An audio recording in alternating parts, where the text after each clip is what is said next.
So Ryan, let's dive into Cooper Flanagan now. Let's do it. Let's get into this fella. Speaking of complimentary players, let's get to his ranking first. Yep. Let's get up to his ranking first. So here is his ranking profile. And like a lot of the kids at Notre Dame in this class, with the exception of Cedric Irvin, wide gap in how he's ranked. And Rivals has him as a 4-star, but not in their top 250. Based on how they rank him, I would imagine he's kind of close to being a top 300 guy, but not in the top 250 because ESPN does a top 300. 24/7 Sports does a top 247, which whatever. And then Rivals does a top 250. So they all kind of, change how many guys they include in their rankings. Right. So consensus 4-star player, but as you see, 247 Sports ranks him as a 4-star recruit. Not only that, but also a top 100 player. And the others have him much lower than that. So I always find these things fascinating how they can be so different, and he's the number 7 tight end in the country, according to 247 Sports. And that's the thing that, to me, speaks volumes about how this is a really good tight end class, much better than last year's tight end class, just from a depth that you can be the number 7 tight end and still be a top 100 player. Now, it also, I think, 247, has a few tight ends bumped up a little too high, but it's a really good tight end class. From a ranking standpoint, Ryan, I don't think I'd put Cooper that high. I would not. I don't know if I'd put him as low as 288. Right. But I have him as a top 250 caliber guy, which is, the around where on 3 is, maybe a tad higher. That just and part of that is, I'll be completely honest with you, is just because it's a lot like Cedric Irvin. Can Cooper Flanagan run? I don't know. We don't get to see him turn loose a whole lot. There's some things because of, again, when you're a great program like De La Salle, there's some positives from it. You're playing in a great program. You're going to be well coached. You're going to understand the importance of having to go to class and do all those type of things. The negative is they're going to do what they do, whether it fits your skill set or not. You know what I mean? And so we don't see a lot of opportunities for Cooper. And I think that's part of the reason that Isaiah Foskey was a little underrated coming out. It's just because they weren't going to build around what Isaiah does. He was just a spoke in the wheel to what they do. Cog in the machine. Opinion. Yeah, which is fine. I mean, look, you're De La Salle, you can do that. That's fine. Their job is to win football games, not, you want to develop players for the next level, but not at the expense of winning football games. And I would say De La Salle has that whole winning football games thing down pretty well. Right. Oh, absolutely. And I would say this, Brian, I'm not very surprised that there's such a wide variance on this one, to be honest with you, because it's like, he led the team in receiving, De La Salle, last year, which obviously is a powerhouse program. Now they run the ball, right? They're an option offense, right? So they're not throwing the ball at all. So it makes it a little bit of a tough projection, right? Because even when he's running routes, as you all will see, it's not like he's running a variety of routes. Like, it's like tight end pops, tight end seams. Like, he's not running a variety of routes to see what type of route runner is he? How fast is he? Because you're not really seeing him work against man coverage. You're not seeing him navigate space. Like, it's not something that is truly translatable. So I'm not surprised that some people look at him and say, though, like, hey, he is a really good player on a dynamic De La Salle program. He's got a frame. Like, I could see where it could get, but then other people are going to be hesitant because you just don't see the well-roundedness of his game. Like, you don't get to see some stuff about him. You know what I mean? And I think that it also depends on how you value a tight end. True. I mean, Cooper, and we'll get into this. I mean, Cooper is a throwback tight end. He is a Brock Wright. He's more Brock Wright than he is even a Michael Mayer, or especially like a Tommy Tremble. He is not a quote-unquote modern tight end. Cooper's the kind of tight end that would have been just as good 20 years ago as he is today, right? He would have fit just as well. So, some programs don't put value on a guy that's a traditional tight end. They're more in love with the flex guy and that kind of stuff. And, kudos to 247 Sports for being willing to rank high several types of tight ends, because there's Deuce Robinson is ranked really high in that board, and Deuce Robinson could not be any further apart from Cooper Flanagan from a style of play standpoint, right? Yeah. So, again, I don't know if I can go with 247 right now in the ranking, but props to them for doing something different. And but I think the fact is he's a good football player. Consensus 4-star recruit. Everybody sees a guy that's just a good football player. Yeah. And that's what I like about him. And I like that he has obviously a lot of experience blocking in this offense, right? Because there's a good baseline to being a productive player in college, and that gets you excited too, in my opinion, because I think that there are the raw tools, obviously, so you can project forward and say, like, man, like he has some development, obviously, in the passing game that can be there for him, and he's already a good baseline blocker. So I think that's just nice baseline for that development, I think. Yeah. So let's go kind of what we like about Cooper Flanagan. I mean, Ryan, we've hit on it. The first thing that stands out is this is a big kid and a powerful kid for that age. For a junior in high school, this kid, and let's explain. Go ahead and explain what we mean by power. It's not just, I mean, just go ahead and explain what we mean when we talk about a kid that is powerful. It's not just he's 250 pounds bigger than everybody else and leans in him. It goes much deeper than that. Right. I mean, there's a lot of layers to it, right? Like we're talking about body composition. Like when I talk about power, I want to see when he gets his hands inside, like let's say he's at the tight end and he's able to make contact with the defender, is he able to roll his hips through and create movement at the point of attack? That's where that lower body power. And then once he's able to create that movement, then here's the upper body power, right? Is he able to gain extension and get that pop and continue to create that movement? Because you'll see some guys, they'll get everything aligned well. They'll try to roll their hips through contact and they'll just get stuck like they're in mud, right? Like they can't drive through. Guys that have natural power, they can create that movement and they can maintain it. It doesn't just stop at the point of attack. They can roll it all the way through. So I think that when you see that with Cooper a lot, you're going to see that he has powerful lower half. He's got powerful hips. He's able to drive through contact and really create movement at the point of attack. You're on mute, Brian. Good initial punch, finishes well, which plays into the part one. And that's part of that power too, is I want to see a kid that can put his hands on and immediately kind of rock you. Because once you can get a guy to kind of rock back a little bit, he now isn't moving forward as much. And that's kind of a way that you can win. Solid all-around athlete. No, not a great athlete, at least from what we've seen. Comes off, I think his athleticism plays even better in the run game because he's got really nice short area power or short area quickness. He comes off the ball with really good quickness. He can bend well. I mean, you see he's a big kid. He comes off with really good pad level for a kid who's 6'5", in my opinion. And, good feet. And the thing I like, kind of gets into the good ball skills and wide catch radius. Ball skills is not just can you catch the ball, right, when it's thrown to you. Ball skills, it includes a lot of things like, do you track the ball well? Do you snatch the ball? Do you wait on it? Do you win contested throws? And the wide catch radius has to do with, like if you have short arms and tight hips, your catch radius is going to be kind of like this. If you have long arms and really loose hips, your catch radius is going to be like this. It's basically what's the area that the quarterback can throw the ball to you where you can go get it, right? And that's where you kind of get some of the bigger guys have a wider catch radius, or there's a guy like a Devontae Smith who's a smaller guy. He's got really long arms and an insane leaping ability. So his catch radius is going to be a lot bigger than your typical 6'1", 160-pound wide receiver, right? So you have to evaluate those things. And like there's a play that we'll see on his highlight tape where, I mean, he's running like just a quick option route, and the quarterback throws it like it looks like almost a foot and a half behind him. And you know what play I'm talking about too. And he quickly flips his hips back and makes the catch. I'm like, okay. That's a 240-pound kid that can flip his hips and catch a tough ball. The quarterback's going to love that, right? Because he does have pretty good arm length, right? So I think just the physical catch radius is there, but he plays the ball well, and that's the ball skills we talk about, because if you don't see that quickly and if you can't react quickly to that, I don't care how loose your hips are, you're not making that catch. You got to see it, recognize it, and go get it. And he's got really fast hands too, right? And that's the thing I like too. Is his hand speed is impressive when he's going to snatch the football out of the air. And that factors into it as well.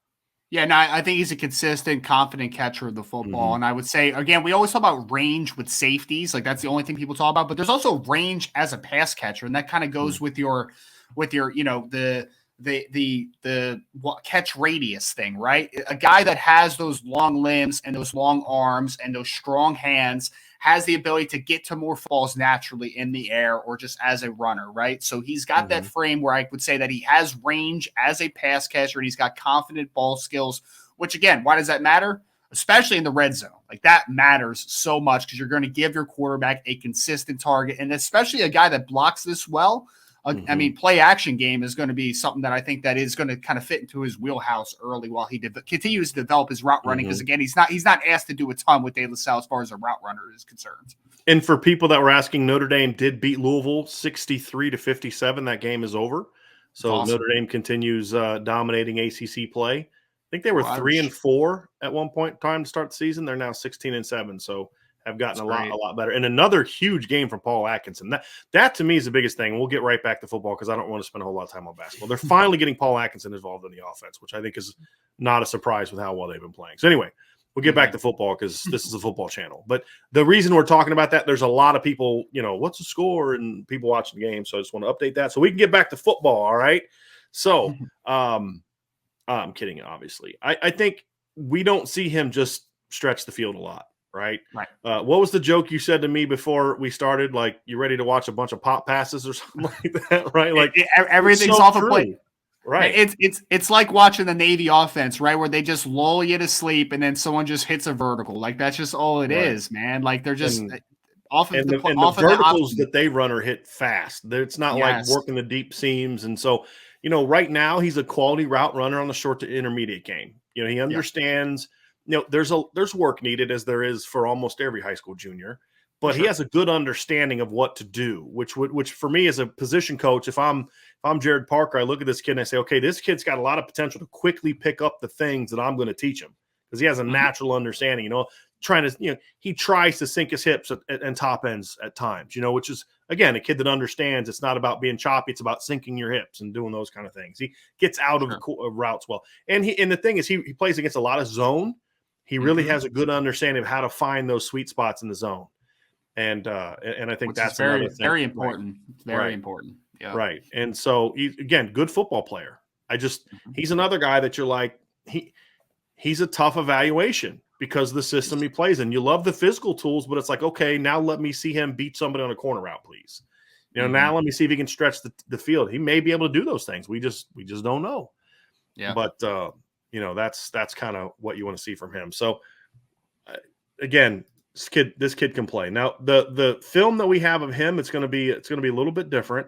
He has a bunch of individual game highlights, not a full season highlight. So we'll kind of be stopping and going through some of those. But the one thing you say about this kid, Ryan, he is going to be battle tested when he shows up at Notre Dame because De La Salle does not play an easy schedule.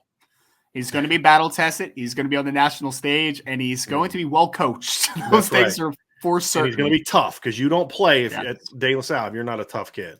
And we've learned that with the most recent De La Salle kid, Isaiah Foskey, who has anybody ever felt that Isaiah Foskey was uncomfortable on a big stage? No, he's not. No. Playing from De La Salle does not. It's definitely part of that. So. See here, he's the tight end, I believe, to the left. Yep, there we go. You can see the decent arm length, like not super long arms, but good arm length there. You can see the big kid. You can see the flat back. Look how this is what I love. He keeps his back flat and he comes out and gets up underneath that kid and just drives it back. Two things I love about this, Ryan. Number one, his pad level is good. And he drives his feet through contact. Those are the two things I love about it. The thing I don't like about it is you got to stay low, but then he goes low and then kind of goes forward as opposed to going low and then ripping up. And that's why that guy's kind of able to chuck him a little bit on this particular play. Yeah. He gets a little bit too much of a forward lean there. Yep. Yeah, a little bit. So his chest goes a little too far over his toes. So he's a little bit off balance once 45 redirects there, right? So that's easily correctable, though. The things that you love, though, is that the explosion off the snap is fantastic. You see that he's coming out with low pads, and you can see the effort there to get inside positioning early. Like, that is not a typical thing. And I love that the first highlight on a tight end's highlight tape is a block instead of a catch. Like, that is awesome. Like the first 5 of his highlight tape are blocks. So the other thing I like too is even though his technique isn't great at like his technique to off the snap is excellent. Once engaged, his technique's not great, but you can see he's a strong kid because he stays on the block. He doesn't lose it. I think also you'll see he has a tendency to kind of narrow that base when the more he works into a play. You'll see that several times in these clips. So he's gonna have to work to keep that base, and that's something that Jared Parker and Harry Heastan are going to have a role in helping him work out when Absolutely. he gets to the next level. But the tools are there. You know, that's the thing you like. The tools are there. There he is in a wing. Look, this is for people that love tight end play. You got to love this, right? I think, is this the same play just from a tight angle? I think it might be. Yeah, this is the same play from the tight angle. Now here you can see the base getting a little bit narrow, right? So when he starts chopping his feet, look how close his feet get, right? Look at that. Right there, right there. You don't want to see that. You want to keep that base wide, and those are the things that he's gonna have to work on. So the lean and then the narrow base. And Ryan, as you said, a good line coach, a good tight end coach is fixing that as a freshman. Yeah. Right. If he's an early enrollee, that's getting fixed by the time he gets to fall camp of his freshman year. Yeah, no, it's easily correctable. The things that you want to see, though, is the pad level and the effort as a blocker, right? Like, that's what you want to see. And I joked about, all 22 for high school. Apparently we have it here. So I know, right? Yeah. Yeah, it's great. Or maybe it'd be like all 14, because I don't see a lot of DBs in this one. That's a good point. Good point. Good point. But I love the get off here real quick off the ball. Again, pad level stays low. And look, that is not a natural thing for a kid that's 250, 6'5". It's really not. And he does a little bit of a forearm shiver here as opposed to really shooting his hands. Again, something can be worked on, but he stays engaged. Look at that finish. Yep. And the thing I like about this too, once he finishes right here, he's got two options. At that moment, he's got two options. One, stand over the guy and taunt him that I just destroyed you. Or B, go look for work. Yeah. Look what he does. Okay, let me go look for work. You know what I mean? Let me see. Where's the ball? Let me go find the ball. Okay, ball's down there. We're good to go. But that's something I like. And you'll see that from him quite a bit, right? A little premature with the touchdown celebration. But, I love the get off from this kid. This kid gets off the ball with some he has a purpose when that ball is snapped, right? We talk about a sense of urgency, right? With receivers, when this kid's in the run game, he has a sense of urgency. You can see the narrow base here again. Yeah, his knees are almost together at one point, right? And his feet are almost crossing there. Yeah, and that's not where you want to be. So that's something he's gonna have to work on, that narrow base, because that is a bad habit for 6'5" guys. Like that's one of those early things that guys his size have to break. But I love the energy, excited about. I mean, this is a kid who enjoys blocking people. Absolutely. Hands get a little wide here. You can see it, right? It's going to be a hold in college, most likely. That's you got to shoot those hands. But I like the get off. And you can see him working his feet through contact, right? That's the thing, is he's working his feet. Now, I got to prove the base. I've got some, work on his hand placement and things like that. But it's a lot easier to teach a kid to put his hands in the right place and work on his base than it is to teach a kid to work his feet through contact. Some kids just don't pick it up. I mean, we saw that at Notre Dame this year. There were 5th and 6th year offensive linemen that would just hit and stop their feet, right? This is a kid who's a junior in high school who already understands how important it is to work your feet through contact. And it has to be drilled, because it's not that is not a natural thing for your body. Well, usually when you hit a brick wall, you don't think keep going. You think stop, right?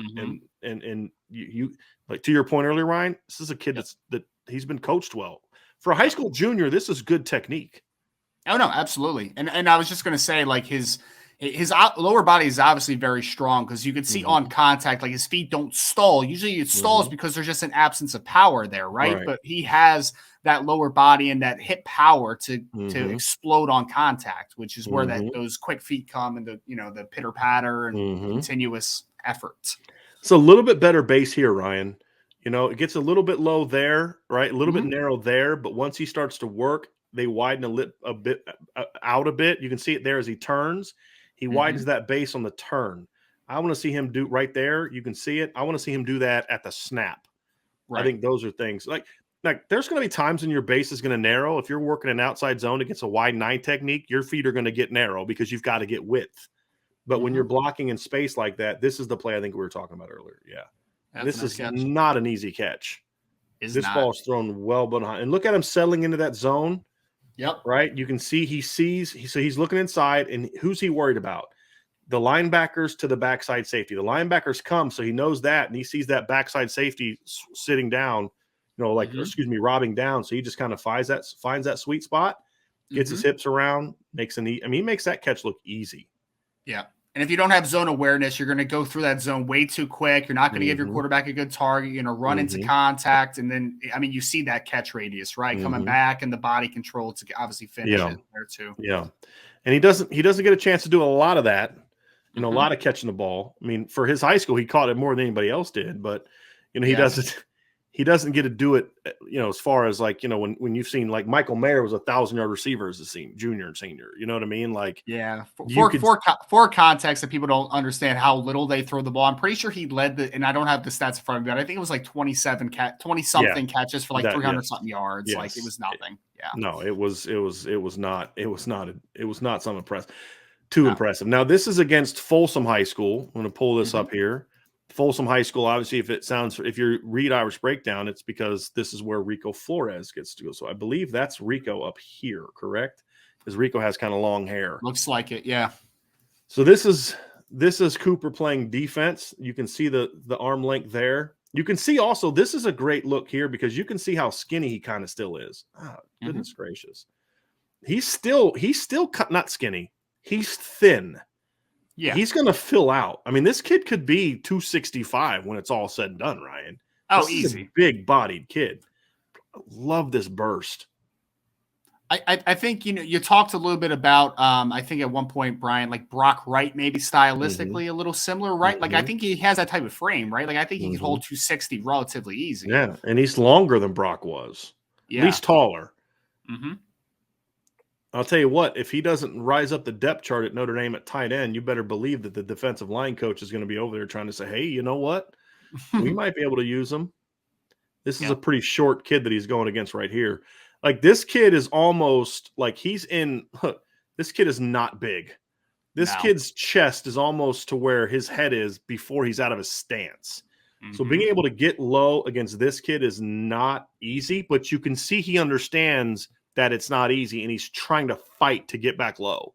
Right. Like you can tell with this kid, Ryan, that the whole stay low thing has been pounded into his head at De La Salle. He's gone through the chute a few times in his De La Salle career. Which is one of the nice things, you don't ever have to worry about an offensive lineman, an option blocker not understanding the need to stay low. There's no offense that preaches come out low more than the triple option. Yep. Not a one. And to put into context what he's doing, we talked about De La Salle. Everybody knows the kind of the lineage of De La Salle. He's also, and I know Foskey did it as well when he was there, right? He's playing both sides of the ball on a national power. So just put that into perspective, how impressive this is for junior in high school to be able to play both off tight end and defensive end. And Foskey was originally recruited to be a tight end by most people. It was Notre Dame that convinced him to play defense. And good Lord, what a smart decision that was. Absolutely.